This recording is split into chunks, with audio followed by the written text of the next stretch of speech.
Imana nishimwe ndabaramukije aho muri atandukanye turi kuwa gatandatu tariki 11 z'ukwezi kwa mbere, hanyuma ni ukwezi kwa mbere 2025 yari Imana ishimwe. Hanyuma uyu munsi turasoma muri Zaburi ni ibice 95 umurongo wa 3 n'uwa 4. Twibutsa ko uyu munsi turi ku munsi wacu wa 297 wa commanding your day. Katwasome haravuga ngo kuko Uwiteka ari Imana ikomeye, ni umwami ukomeye usumba ibigirwamana byose, kandi yakavuga ngo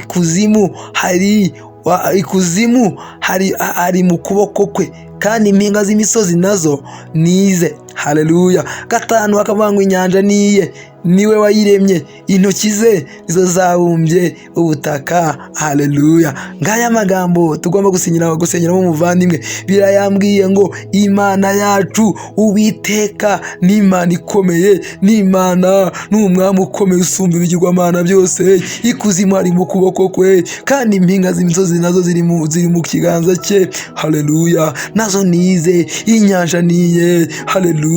Niwe wayiremye, intoki nize. Reka nkubwire, intoki ze nizo zabumbye. Haleluya. Zibumba iki? Zibumba ubutaka. Imana nikugirire neza muvandimwe. Ubyuka muri kino gitondo nawe uri umwe mu bo yaremye, yavuze ngo nawe azakugirira neza, nawe azabana nawe, ntiyaguhana, ntiyakwibagirwa. Umuririmbyi yaravuze ngo dore yaguciye imanzi mu biganza, ntabwo yakwibagirwa, ntabwo yaguheba. Aravuga ngo umubyeyi yakwibagirwa umwana we, ariko Uwiteka ntiyakwibagirwa uwo yaremye, ntiyakwibagirwa uwo yabumbye. Ubyuka muri kino gitondo ujya muri shuguri zawe, reka abane nawe, reka kwigaragarize, reka gufungurira imiryango, reka ibikugoye bikurweho mu izina rya Yesu. Umunsi wo gatandatu, haleluya. Imana kugira neza, igufungurira imiryango, ikwigaragarize, ikwereke ibihe byiza byuzuyemo ibyishimo, ikuvushiriza umuco bisanzure ku buzima bwawe. Imana kugira neza, ndagukunda cyane, kandi Uwiteka ndagukunda cyane kurushaho.